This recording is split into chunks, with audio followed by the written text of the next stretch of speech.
Today, I'm going to show you how to use the airbrush as a tool to combo off traditional paintbrushing.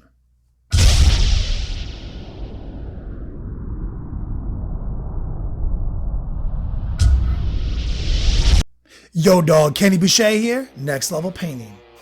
Hitting you up on the literal best of all days. On this glorious Friday in the Beats Lab in Hollywood, California, I got another painting tutorial. Today we're going to do something actually a little different. Obviously, I like to break these videos up into let's get the colors down, let's do some next level action, let's get a 2 or 3 color minimum, blah, blah, blah. Today I'm going to do something totally different. We're still working on the Tyranids, the Damasheron. I'm going to show you how easy it is to use the airbrush as a tool. I'm going to combo it off the paintbrush. Now, there's a lot of people out there hit me up. They're like, I can see myself getting an airbrush, at least just for the base coats, or, or that's too airbrushy. Like, there's a lot of contrasting and conflicting opinions on if you even like what airbrushing looks like. I'm going to show you a video today that's going to show you how to augment your game, especially on large models, like how you can still use your paintbrush with your airbrush. Don't be scared of an airbrush. I'm not saying you're scared of an airbrush. But if you feel like you need a little bit more coaxing to justify the purchase of one, I'm going to do my best today to show you why you're going to want to get an airbrush. Let's talk about why Friday is the literal best of all days. Obviously, on Patreon, a new video comes out. Straight up, real time. People on Patreon, my patrons, they get to see the video that second. They saw this second. They might be seeing it this second right now in this second. On YouTube, 2 weeks later, videos drop on Friday. So dual literal best of all day, meaning that means on Friday on YouTube, you get a video. Means you also get a video on Patreon, but also on Friday, 3:30 p.m. Pacific Standard Times, we're live on Twitch doing the live painting tutorials. It's a completely different experience. Check it out. Check out the rewards page. There's a lot of things going on there. I want to shout out my man Josh, LT, my man John, Ricky, Scott, and Jackson. You guys came in clutch this week. You are my most recent patrons. I can't do it without you. Collectively, we are bringing hobby back together. It's how I keep the lights on. Anyway, guys, don't forget the longword.net is the home of the battle reports and the fastest growing library and video content. Check it out, thelongwar.net. Let's do this thing, guys. Last week, I showed you how secretly easy painting yellow can be. It was basically cheating. As you can see here, these were our results, coming up with this gangster autumn Tyranid theme. Now, what I'm going to do here is I'm going to take that sanguine base from P3 and we're going to thin it down and we're going to paint it over this orange. Last week, I talked about how to pick the right color for the job. We made sure to end on that orange, knowing I was going to have to paint this carapace with red. That orange is the perfect base color for this red, this thin down red, because that's the challenge of any large model, isn't it? Is how to get those smooth coats on there without building the paint up and creating all these paint strokes. Thin coats is the key, and primer is the key to the key, as it were. Now, the purpose of this tutorial is to show you how the airbrush can be a tool, but we got to do the work. We're going to come in here with this paintbrush and we're going to cut in all the carapace with this dark red, this sanguine base. It's very important. The airbrush can be definitely abused. Now, some people, they go kind of crazy with it when they get it and they kind of stop doing details. But as long as you do the work like you always were going to do with a paintbrush, I'm going to show you how the airbrush can take it to the next level. Now, be sure to get every little area here. We're just flipping this guy around, finding all the little carapace, everything we want to be red. That's simple. And we're going to paint it red. I mean, you can see that this red is basically water, but it's sticking to that orange. We'll do a few coats. We're going to come back in, let it dry, do another quick thin coat. It's going to be easy. It's not going to take very much time at all. That's kind of the trick to painting large models anyway. So I'm going to do something right here. Since we have that real thin red, we're basically going to wash the gut section here like that. Those tendons and ligaments that are holding his body separate. I mean, I don't fucking know. It's disgusting Tyranid shit. We're going to use it as our own wash. We basically made our own wash straight up out of the paint. It's going to help, create a little bit of a blend there. I'll come back in there and detail those later. We're not at that stage yet, but you can see this red looks good. 2 or 3 thin coats. And we're basically ready to go. But first, let's get all the scything talons painted. We're going to use Gnarls Green and Necrotite Green. These are going to be our two major colors here. And we're going to do the same deal. We're going to thin it down and we're going to paint these talons with nice thin coat of Gnarls Green. And it's actually going to stick to that yellow really easily. Turns out, yellow's a pretty good color to stick green to. Now it's going to be thin. It's going to look a little watered down. No big deal.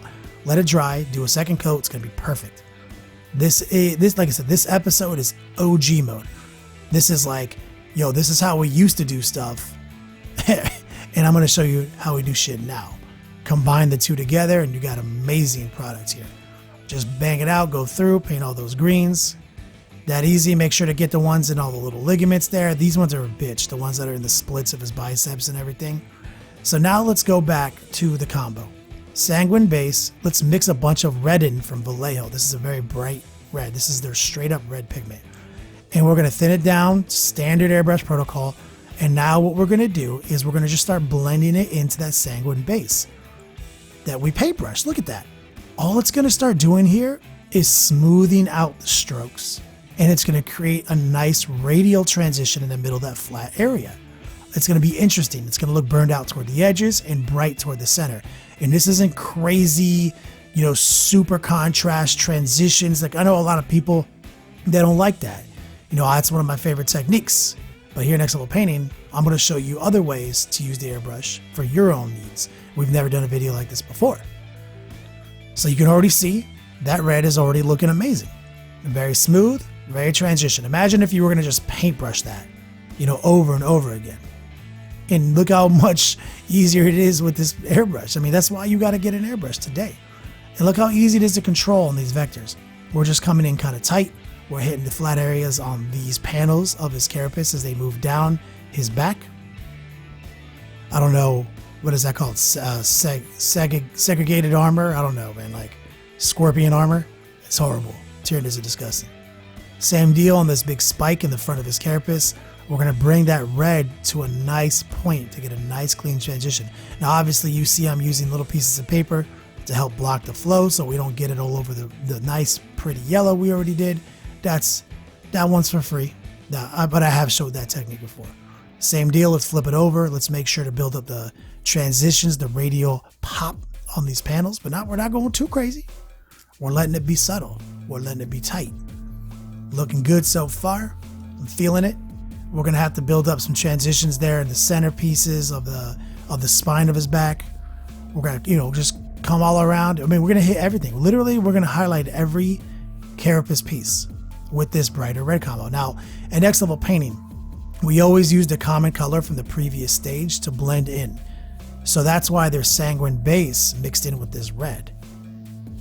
That's the first link. The next link is going to be pure red. We got to come in with actual red after this.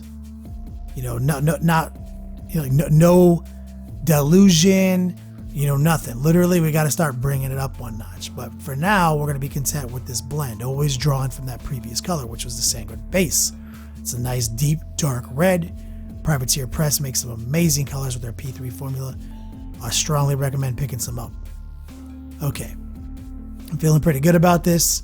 This is a little, you know, this does take some time to nurture. You got to be slow. Like you can see, look how much room for error there is in some of these areas. Not much. So you got to control the flow. You got to get in tight, and you got to do multiple thin coats and multiple passes. Okay, let's do what I was just talking about. Let's get that red out, that Vallejo red, pure red, no fucking around. Let's start building up these carapaces to a true red.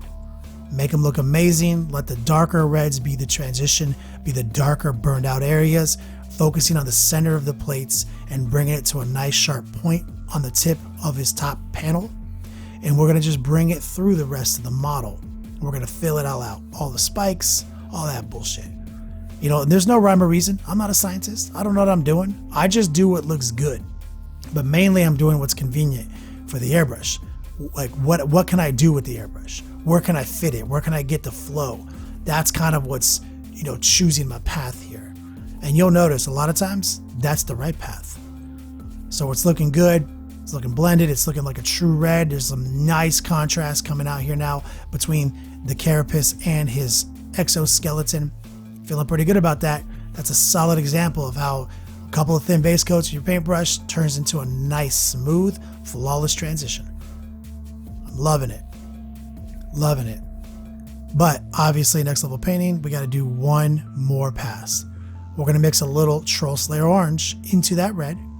So we're going to orange it up a little bit, turn it more into a blood red. And we're going to come through and one last subtle pass, nice and thin, semi-transparent, and we're going to fill it all out. We're going to just excite these highlights by 1 degree. And that's going to be all it takes to punch it up. We're not going to go crazy. We're not going to, make it insane, but we do want there to be a natural, soft transition that is very visible, and that's really going to show off the airbrush. When people look at this, they'll be like, damn, how'd you do all that? How'd you get your airbrush in there? And now after watching this video, you see how easy it was. A lot of times people's mistake is that they think like that they got to airbrush every part. Like I got to airbrush the red, then I can airbrush the bright red. No, man, we paintbrushed the red. And now we're just augmenting it. We basically cheated, right? Airbrushing is cheating. Anyway, it's really just a tool. You should have it in your toolbox. You know what? Let me put it this way. I haven't stopped dry brushing since the 90s, but I also airbrush. Everybody who doesn't own an airbrush, they only dry brush and wet blend and, layer blend and glaze blend. I do all those plus I airbrush. So you're holding yourself back straight up. So you definitely are going to want to pay special attention to these areas in the back. You don't want to get that new orange all over the place. You don't want it to get on any of this beautiful yellow, but you can let it get around the base of the pipes, because you can already see that's kind of the theme of our model, is that toward the joints there's a little bit of a burnout of a little bit of an orange. And there's a reason I chose these colors. When I picked these colors for these Tyranids, I thought about how I like to paint with the airbrush, how I could create contrast between the exoskeleton and the carapace in a way that let me use my airbrush more, because Tyranids are hard as fuck to paint. Okay, let's go back to the green. Let's get that necrotite green. Now let's apply a little bit of necrotite green into that gnarls green, and let's start highlighting these scything talons up. Exactly the same protocol.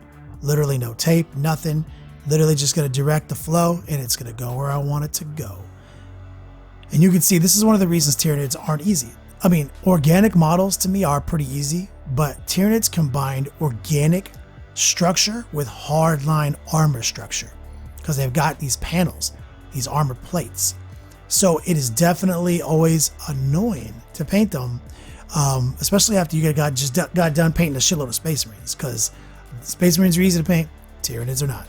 Tyranids, to make them look as crisp and clean but still yet organic, is definitely a hobby challenge, which is a challenge I'm always willing to take on, always willing to step up to the plate.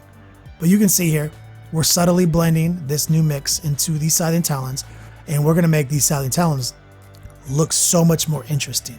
And that's the theme of this Tyranid color scheme. This Damasheron is the autumn fall themed Tyranids. We're using like a forest green on his talons and all his cool little accents.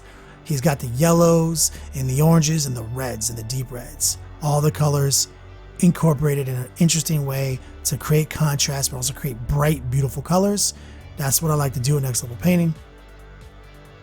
So now we've gone through and we've painted pretty much all the scything talons with gnarls green and necrotite green. It's going to take a couple of thin coats. You don't want to come on with the airbrush too strong. You're going to want to keep the tip clean. Make sure it's a nice thin mix. Use mostly air when you're pulling the double action trigger back. You're pushing all the air through and just a little bit of paint and letting it dry as you paint and come on for a second coat. That easy. Now we're going to do an ancient Chinese technique right here. We're going to get that flash gets yellow, mix it in with that necrotite green nice and thin. Like I said, this is 99% air, 1% paint. And we're going to just burn out the tips. Create this new amazing bright contrast on these scything talons to really punch it up a notch. And we'll come back in with the paintbrush and we'll put it inside all those little cuts in his armor, all those little exposed joints. It's going to be a work of art. We're done. And you can see here, here's the path: yellow, orange and yellow, and now he's got red and green. Thanks for watching, guys. Play on, players. If you like these tutorials, check out Next Level Painting on Patreon. Become a patron of the arts today. We offer early and exclusive access to our videos and a rewards program for different pledge levels. Patreon is PayPal and credit card secure, so you don't have to worry about that. We use 100% of the money to improve our process.